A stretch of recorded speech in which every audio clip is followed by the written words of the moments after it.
Should pit bulls be kept as pets, or should they be kept far away from a home? Tia Torres from Pit Bulls believes pit bulls make good pets. But on January 17, 2014, she faced a moment so intense it could have changed everything. But that wasn't the only battle she had to fight. However, through it all, one thing kept her going: her unshakable love for pit bulls. But at the center of her problems were the pit bulls themselves. So, what really happened to Tia Torres during those events? How did Tia fight her way through? You're about to find out. On January 17, 2014, Tia Torres made an enemy for life. But before we tell you what happened, let's talk about where it all began. In 2009, the show Pit Bulls and Parolees began to air. It was about Tia Torres and her non-profit Villalobos Rescue Center, a rescue for pit bull dogs and a rehabilitation center for former convicts who needed jobs. The show was a hit, but it was more than just a hit. And on October 5, 2012, Tia talked about how the show had changed the stigma around pit bulls being mindlessly aggressive dogs. People contacted Tia and told her they wouldn't have learned to understand the nature of pit bulls if they didn't see her show. Other people didn't contact Tia. They just followed what she did on TV. One of them was Roxanne Hartrich, a mother of 2 daughters at the time. Roxanne loved watching Tia and admired Tia greatly for her work. She loved how Tia fought to clear the stigma surrounding pit bulls and how she taught new owners and potential owners on how to manage pit bulls. Roxanne genuinely believed Tia was right about pit bulls being gentle giants. She accepted that they were poor, misunderstood dogs who could be loving family pets that were loyal, cuddly, and great with children. So on December 25, 2013, Roxanne got a pit bull for her daughter Carrara as a Christmas present. At the time, it was one of the best decisions Roxanne had made. Her daughter Carrara loved the dog. Cara would have tea parties with him, and he was fiercely loyal to her too. When Carrara took naps, her pit bull would sleep at her foot. He always wanted her to pet him and listen to the songs she sang for him. Cara made sure her parents bought special toys for the pit bull and even joined in on cleaning up after him. She loved the walk she had with the dog and cried when he was sick. Cara loved her dog so much that he was at the center of everything she did. Roxanne loved seeing her daughter happy, and to keep her family safe from the infamous pit bull aggression, she followed all of Tia's instructions in managing pit bulls. She fed the dog the right food, made sure the dog exercised well, and never missed a visit to the vet. The whole family was happy, and everything felt right, and it was all normal. The morning of January 17, 2014 was one of Roxanne's happiest. It wasn't a regular morning. Her daughter was celebrating her 4th birthday. She sang her daughter a birthday song and left for work, leaving Carrara, her sister, their pit bull, and other family members at home. Carrara was playing with her dog as usual, and her baby, who was 2 years at the time, was also with them. They were all having fun when, without warning, Carrara screamed and wouldn't stop. It wasn't the scream of a child horsing around. It was a call for help. Her pet dog had snapped, and he began attacking her with intent. Carrara's sister watched on with confusion and dread as their dog continued to tear into her sister. She saw blood spraying everywhere, like a painter splashing red paint on a white canvas. By the time help came, Carrara was dead. Carrara's mother got the call she never thought she would have, and even after the funeral, she couldn't shake off the feeling that Tia Torres played a big part in her daughter's death. She even publicly asked Tia to take some responsibility. Roxanne accused Tia of misleading people and putting them in danger with the things she said. Roxanne called pit bulls ticking time bombs who don't care that they are receiving the best care or love and would snap and attack any time. To Roxanne, pit bulls shouldn't be anywhere near the defenseless, the elderly, and children. She described pit bulls as mask and swore to go against everything Tia stood for and make sure that no one ever adopts a pit bull. Roxanne's hatred for pit bulls was powered by not only her loss, but by the trauma her younger daughter would have to deal with for the rest of her life. Is Roxanne right? Are pit bulls a horrible pet to have? All eyes were on Tia, on how she would respond. Critics said Tia was most likely going to blame Kara, since it was something she had done before. During the interview she had on the 5th of October 2012, Tia had blamed pit bull owners for the discrimination against pit bulls. She said most owners set up their dogs for failure and that most owners don't know what pit bulls need and just wing it or try to love them into being soft, harmless dogs. Tia said most pit bulls have owners who don't want to accept that pit bulls are naturally aggressive and aren't the best dogs to put around other dogs or in certain social situations. However, Roxanne claimed she followed everything that Tia recommended, yet their pit bull still attacked her daughter. So, is Tia right to say pit bulls owners set up their dogs for failure? Tia has experienced owners who are uncaring towards their dogs and tries as much as possible to treat those dogs with kindness. Some of the incidents she has experienced weigh heavily on Tia and her daughters. These experiences are so bad that Tia constantly advises her not to get into the dog rescue line because of the constant heartbreak they'll have to endure. Tia thought she had seen it all until she discovered a family of dogs that had been living under a house in New Orleans since Hurricane Katrina. The dogs were completely feral, and it took a while before she was able to get the dogs to trust her. It wasn't all the time that dog rescuing caused her heartache. One particular one helped heal her shattered heart. It was on one of her trips, tracking down the owner of a pit bull, that she met her third husband, Aaron Marcus Jackson. In the 80s, Tia was trying to track down a dog owner and make them take responsibility for their dog. Eventually, Tia found the owner and also discovered why they couldn't take care of their dog. Aaron was the owner, and at the time he was behind bars on a 14 years jail for several felonies, including a shootout with Orange County Sheriff's deputies. When they met, Tia felt attracted to Aaron because he looked like a vampire. Tia had this obsession with vampires, and Aaron was the closest to a real one, so the two quickly bonded.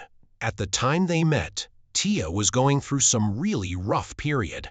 She had 2 bad marriages back to back. Her first marriage was with a man who was addicted to cocaine and booze when he was under the influence of his drugs and booze. He abused Tia. He slept with different women and exploited Tia. She endured it because she was used to tough situations since her childhood, but this was nothing like it. Her stepmother was a disciplinarian, but what she went through at the hands of her first husband was something else entirely. So when she had finally had enough, she moved out of her first husband's house.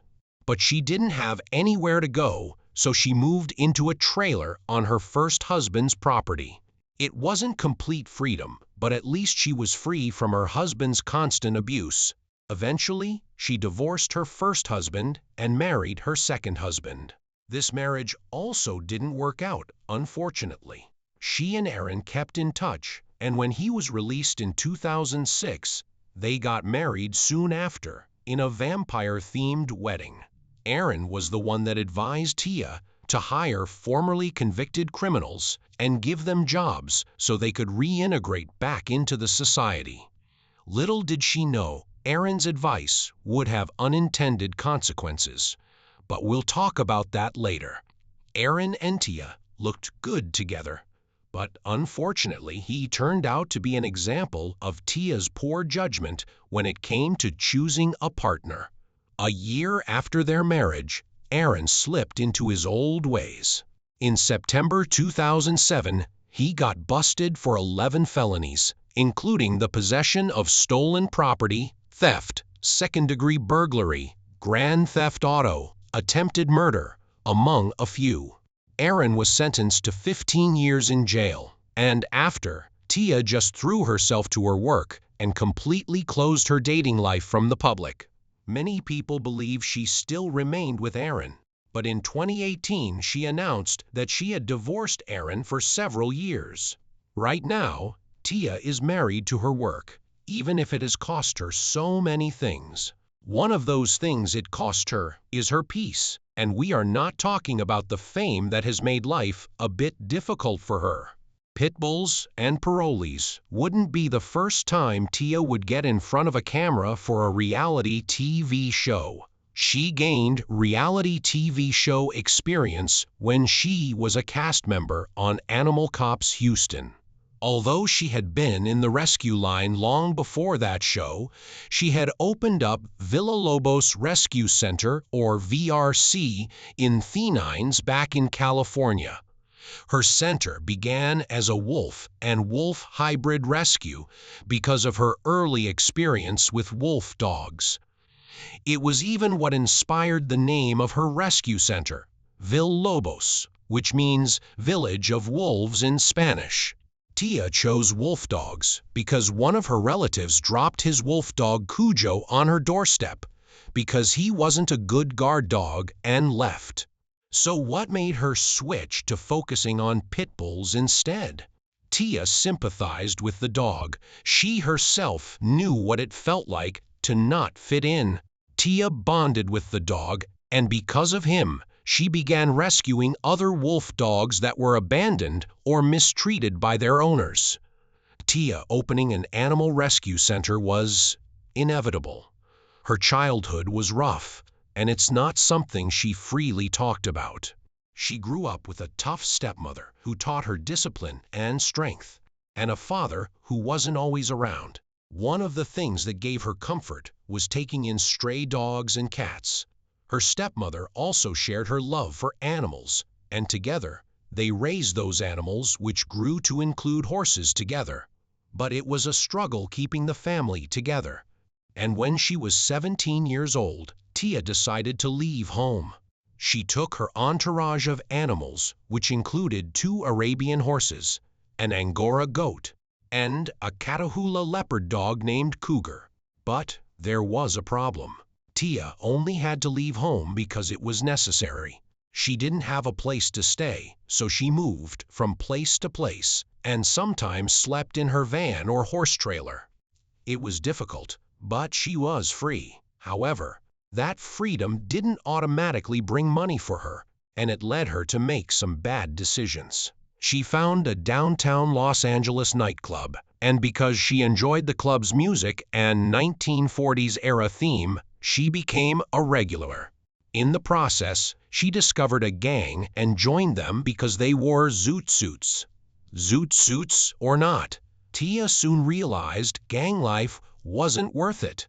She had gone through so many near-death moments and knew if she continued the gangster life, she was going to die. She decided to do something meaningful with her life. She didn't have money, and the only solution she could see for herself was to join the army. However, she displayed a high level of intelligence that art recruiters wanted her to join the Army Medical Department. But Tia wasn't interested. What was she interested in? Boys. Tia wanted to be in the department where she could meet men the most and ended up in truck driving school training for the infantry. She spent 6 years in the Army, and at the end of her service, she was more focused, stronger, and much more ambitious. There was also one part of her that significantly evolved. Tia was much more determined to help people escape their rough lives. She moved to Los Angeles and got a job as a youth gang counselor. Drawing from her experience as a former gang member, She helped gangs work through their conflicts peacefully. Tia would go into the neighborhoods to talk with the parents of gang members. She also offered counseling to help keep gang members in school. However, Tia didn't feel complete, and she knew what she had to do to feel whole. So, she got into dog rescue. As we've mentioned before, she began with wolf dogs, but she had two events that made her switch to pit bulls. When she was with her first husband and moved out of the home to a trailer on her ex-husband's property, Tia got attacked. Her attacker was vicious and aggressive. He kept on clawing at Tia's face. Tia screamed and tried to fight her attacker off, but she was just powerless against him.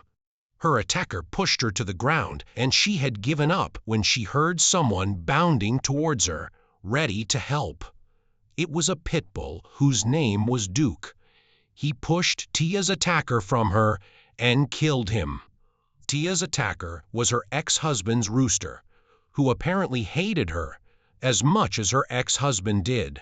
Tia appreciated Duke so much that she got a tattoo of his paw to cover the tattoo she got to represent her ex-husband. The event stayed with Tia, but even at that time, it still didn't occur to her to rescue pit bulls when she began animal rescue. It seemed like she also thought they didn't make good pets at the time.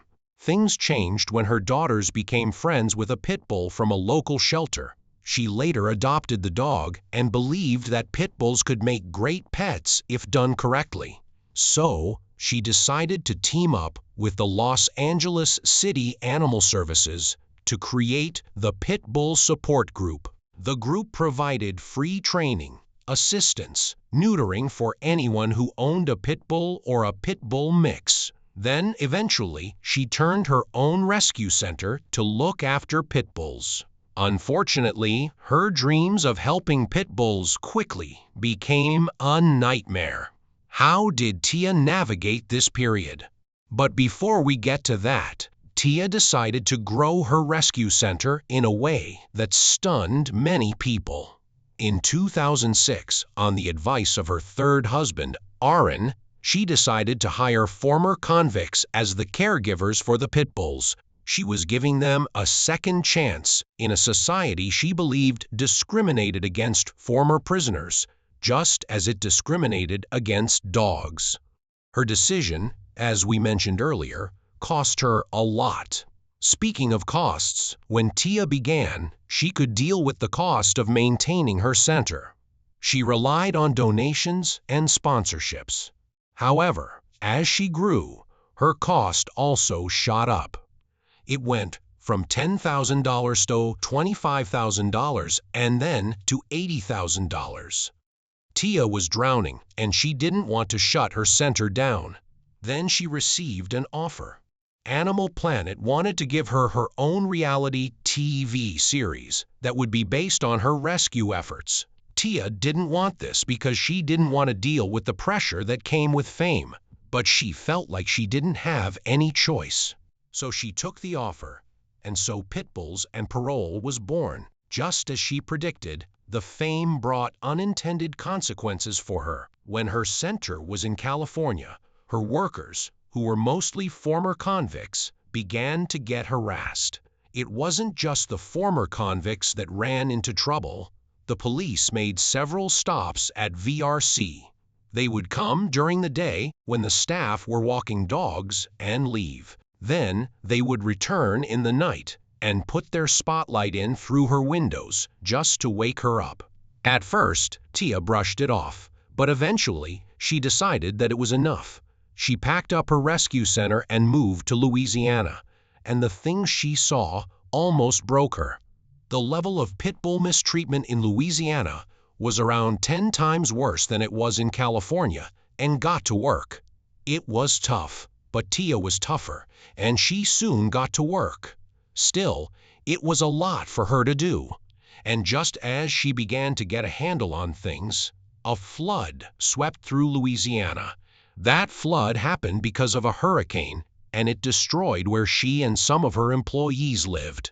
But Tia knew what it took to start from scratch, and she did all over again. She kept on inspiring people, And even after warning that having a rescue center was consuming, people opened up their centers. One of them was a couple, David McMary and Kay Sparks, who both lived and operated in River Rouge at the time. The duo ran the Pit Stop for Change Rescue and Rehabilitation and were praised by many for what they did. Tia was a fan, and when the couple ran into financial problems, she helped them out and asked them to move to Louisiana to run their center there. It was a win-win for both of them, but things got weird, and at the end, dogs died, several of them. Tia had the couple arrested for the death of those dogs, and they also sued her back. They blamed her for the death and claimed Tia didn't follow standard protocols for taking care of pit bulls. Could Tia be really giving her viewers bad advice?